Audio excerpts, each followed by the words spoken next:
এগুলো আমরা বলতে চাইনি। আমরা চাইনি, আমরা যেই আমাদের যে পাবলিক স্টেটমেন্টগুলো আপনারা দেখবেন সেগুলো একটা শালীনতার মধ্যে ছিল এবং absolutely do with the party constitution and finance. আজকে জেএম কাদের সাহেব, আমিও এই পার্টির অ্যাক্টিং চেয়ারম্যান ছিলাম। আমাকে যখন অ্যাক্টিং চেয়ারম্যান করেন তখন এরশাদ সাহেব আমার পাশে বসে প্রেস কনফারেন্স করে তিনি আমাকে অ্যাক্টিং চেয়ারম্যান বানিয়েছেন। আর জেএম কাদের কিভাবে অ্যাক্টিং চেয়ারম্যান হন? রাতের অন্ধকারে যে লোকটি তখন মৃত্যু পথযাত্রী,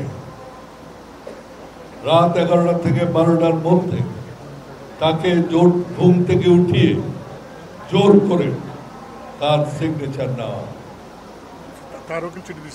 তার সিগনেচার নেওয়া জোর করে।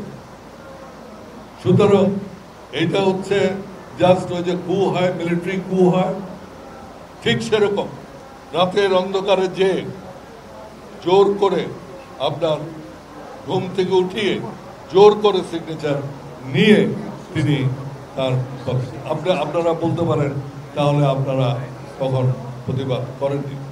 প্রতিবাদ করেনি এই জন্য যে আমাদের একটা পার্টি, আমরা এমনি সরকারের অত্যাচারে জর্জরিত ছিলাম, সেখানে আমরা আর কিছু বলিনি। এরশাদ সাহেব এবং এরশাদ সাহেব তিনি তখন খুবই অসুস্থ ছিলেন এবং আমরা এরকম কিছু যদি করি সেই শখ থেকে তার কিছু হতে পারে, সেই জন্য আমরা অনেক কিছু করিনি। এবং সাথে সাথে আমি একটি কথা বলতে চাই, তখন এই হস্তান্তরের আগে, এই জোর করে লেখানোর আগে রাত 11টায় কেউ পার্টির ক্ষমতা হস্তান্তর করে। একটা গণতান্ত্রিক পার্টির ক্ষমতা বা আরেকজনকে দায়িত্ব দেওয়া, সেটা রাতের অন্ধকারে 12টার সময় ঘুম থেকে উঠিয়ে কেউ দেয় না।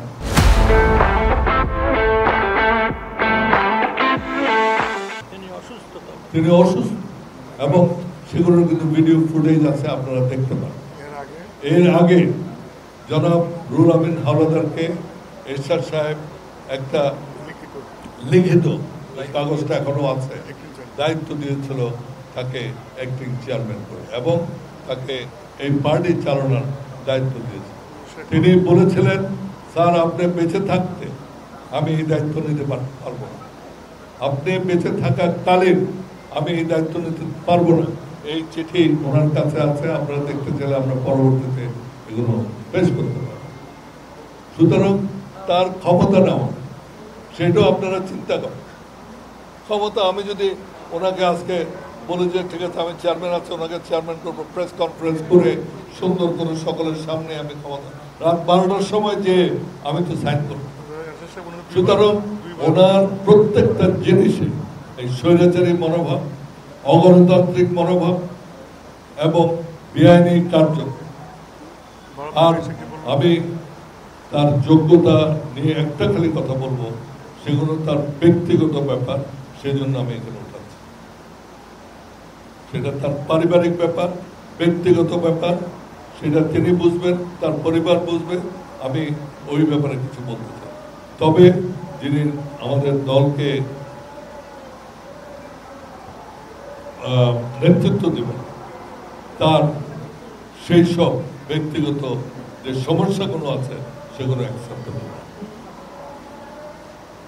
সেই জন্য আমরা এখনো বলবো, চলেন আমরা ঐক্যবদ্ধভাবে পার্টি করে সম্মেলন করি, সম্মেলনে ডিসাইড হোক কে থাকবে না থাকবে।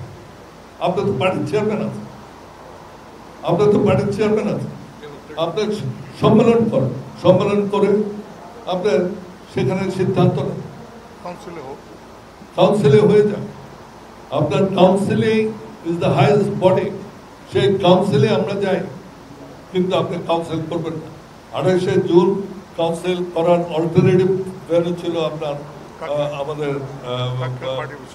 কাকরাইল পার্টি অফিস সামনে, সেটাতে আপনার সমাবেশ ডাকলেন যাতে আপনার সম্মেলন কাউন্সিল যাতে করতে না। সুতরাং এখনো সময় আছে, আমরা পার্টিকে ঐক্যবদ্ধ রাখতে চাই, পার্টি ঐক্যবদ্ধ থাকুক এবং অনতিবিলম্বে আপনি কাউন্সিল করে যেসব ইস্যু আমরা তুলেছি সেগুলো কাউন্সিলে পেশ করা হোক এবং কাউন্সিলের সিদ্ধান্তের মাধ্যমে এগুলোর সমাধান